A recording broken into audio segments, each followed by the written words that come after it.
guys, welcome to Bachelor. This is Joker with a face for radio and a voice for print. Let me move you guys back just a little bit. All right. So, one of you guys wrote in to me about your cohabitating, and you wanted some advice, and I'm going to give you that advice. But first, I wanted to talk about cohabitation, because what I'm going to do, I'm going to read your email, and then I'm going to read a story. I'm going to combine the two today. Usually, I do viewer email or I do a story. I'm going to combine both today and get the best of both worlds. So, there's reasons why we don't cohabitate, and there's reasons why we don't marry, and there's reasons why we usually suggest keeping things casual and not dating long term. But today we're talking about cohabitation. It's a lot better than getting married. Like, if you think you really want to be with somebody, I guess you could cohabitate instead of getting married. But the problem is, in a lot of areas, it's actually legally binding to cohabitate. I think it was Canada, if I was remembering correctly, where if you live with somebody for 2 years, it's considered the same as being married, which means you may have to pay them an exit fee. In other words, you may have to pay some money, almost as like alimony, for a couple of years. I'm a little rusty on my Canadian law. Maybe some of you Canucks can help me with that one. But I know in other places here in the United States, they have them like 7 years is another one. So the other thing is you're trapped. And the one thing that you don't want to be is trapped in any situation because you don't have an out. I'll tell you, probably the first relationship I had after my divorce, I dated a girl. She was amazing. We had so much in common. Everything was wonderful. But I said, hey, I'm not getting married again. And for her, that was fine. She was like, oh, yeah, I'm fine with that. We moved in together, and I could pay the rent on my own. I had a very successful career. I could have rented the place on my own. It was a nice little house. She was a student, so she didn't really have any income, but she had enough she could pay rent from student loans because I charged her half the rent and half the utilities because that's, if you're going to live with me, that's the way it rolls. After finding out she cheated on me after about 4 or 5 months together, I found out, and it was either boot her out, and she couldn't afford a place to live on her own, or let her stay. And so we ended up living together still, and shared different bedrooms, and it was awkward and it was a mess. But I said, you know what? I'm not going to kick her out on the street. My bad. and I'll just at least make it through it. And after that, I said, never, never again. So let's talk about cohabitation. A gentleman writes in. I'm a recent let me record. I almost forgot. He says, I'm a recent subscriber to your channel, and I found the email in one of your videos in which you say you can give advice. I don't think you want to hear my whole life story, so I'll give you the gist of it. Thank you. I'm currently cohabitating with a girl, and I've been in a relationship for nearly 2 years. Our lives have come together through a series of events that was sort of out of my control. I don't like that. That's usually a cop-out. Since you didn't explain what it is, I don't know. But very rarely, if you really think with your head and not your heart or your other head, very, very rarely do you get into a situation out of your control. But like I just admitted, I was living with somebody that cheated on me, and that was kind of out of my control. So I hear what you're saying. Since the start, I told her I don't want marriage or kids unless we had made it 2 years. Fast forward a year, I don't do that because now you're making promises that after 2 years, you may not want to keep that promise. So don't ever promise anything, especially down the road when you don't know how things are going to turn out. Fast forward a year. Fast forward a year is when me and her start living together. It was decent. Okay, decent is not a good situation. How was your dessert, sir? Yeah, it's decent. How was your $200 bottle of wine? It's decent. That decent is not good. That's an instant get out. We fought like some do, but she nonstop keeps asking for a ring. Well, with things being decent and fighting all the time, I think we know the answer to that, the ring. That's not going to happen. I keep telling her no, she gets depressed. I told her she can leave, but she wants me. Or does she? Does she really want you? Okay, let me make through the thing before I start tearing it all up. She is constantly comparing me to her exes. She always makes the littlest of things into a full-blown argument since we started living together, even down to chores. But she wants me. Right. We have a 50-50 arrangement. We each pay half the bills and rotate the dishes and trash and whatnot, even cleaning, but where it takes me the same day after a mess to clean up, it takes her 2 or 3 days. She blames her depression because she's not going to take accountability. I feel like no matter what I do, I can't please her. And yet, if I bring up the dishes, haven't been done in 2 days, I get an attitude like, sorry, I'm not a perfect 50s housewife. Again, now she's blaming you for being mad at her for not doing what she was supposed to do. That's kind of gaslighting you, right? Yeah. It's frustrating as I work in management position and I can get people to work at a business, but I come home to lousy conditions and it won't get done unless I do it. I would break up and move out, but everything around here is tied to her. And that is why we don't cohabitate. It is now an anchor around your neck. Even our friends. I was a loner before her, as it made me happy, but now I grew to loving my friends and church members, but I fear after a breakup with her, she will turn Medusa and spread false rumors, like what she has done with her exes I found out later in the relationship. Very, very, very serious red flag. What you're dating, by the way, is a covert narcissist. She blames depression. She blames you. She blames everybody else, but taking accountability for her own problems. She blames her exes. Nothing's ever her fault. It's always something external. It's because she cannot take any accountability for any of her own problems. That is a form of narcissism.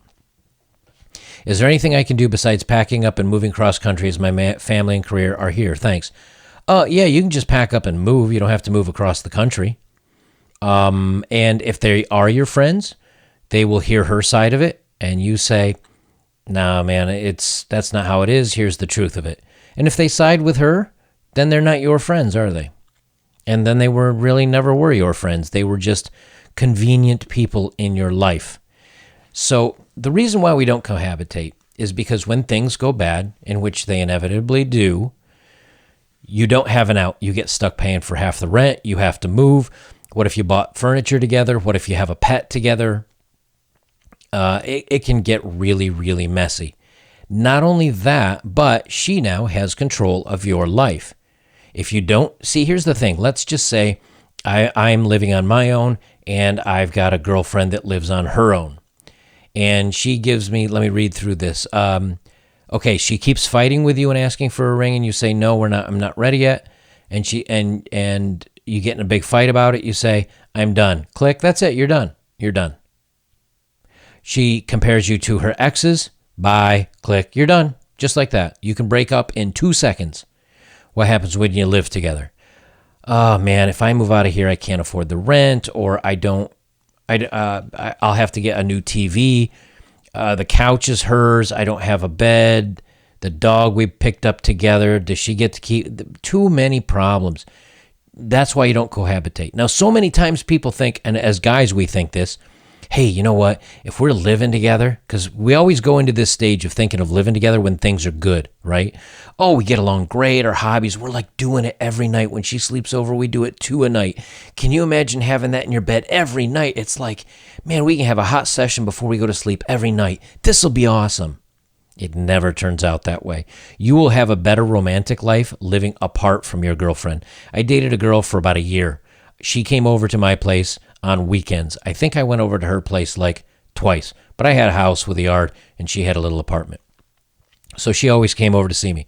All week long, it was, I can't wait to see you, from her. I can't wait to see you, and oh, can we do this, and can we do that, and let's do something special and fun, and she'd come over, and man, it was game on all weekend. We'd have a great time, and then she bounced back to her place. At any point she start pull crap with me, I just say, that's it, I'm out. As a matter of fact, that's how things ended. That's it, I'm out, and it's over.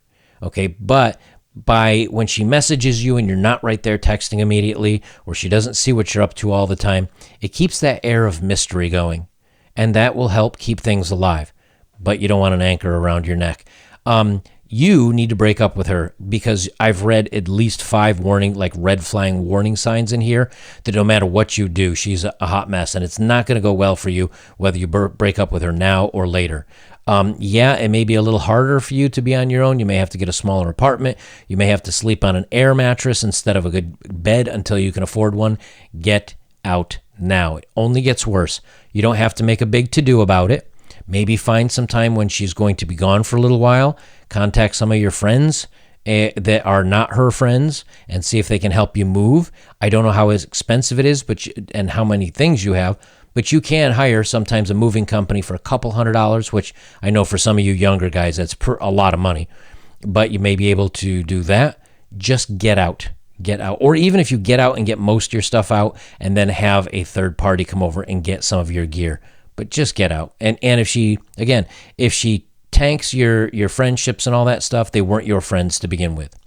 But I want to read this, because this is the first thing that goes, and this is your warning sign that things are going bad when you're in a relationship. How couples deal with the loss of physical attraction. This is always the first thing that goes. Not always, but the majority of the time. Very rarely will a woman still want to do you every night while she's also interested in somebody else from work or being with somebody, cheating on you or whatever else.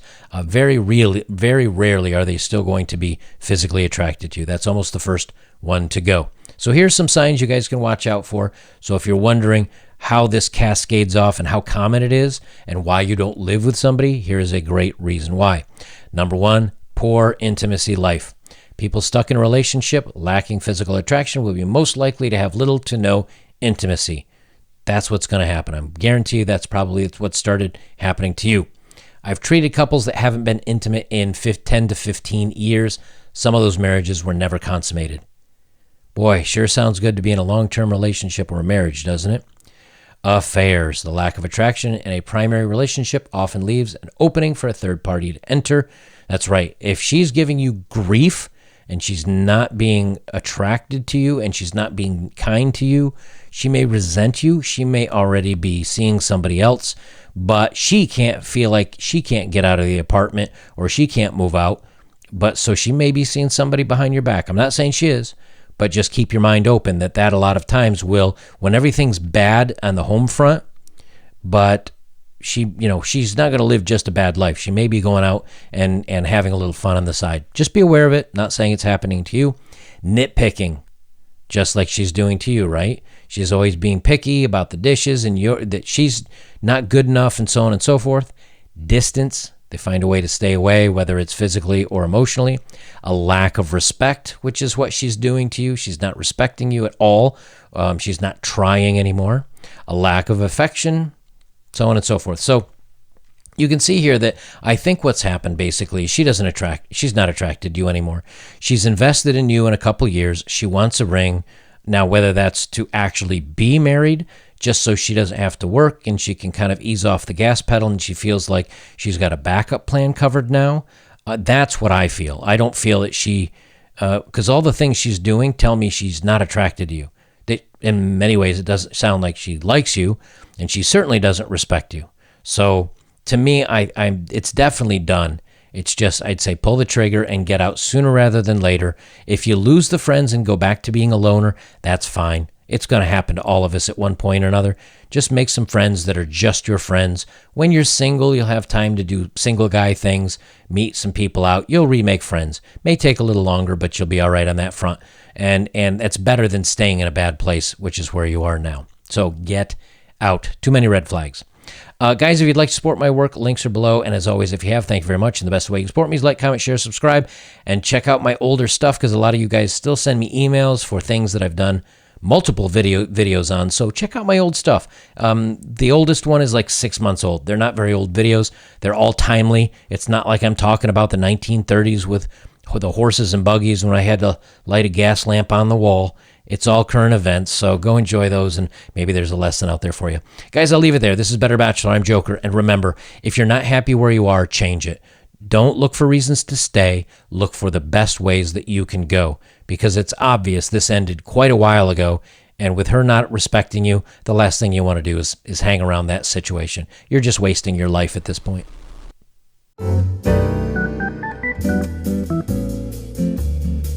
you.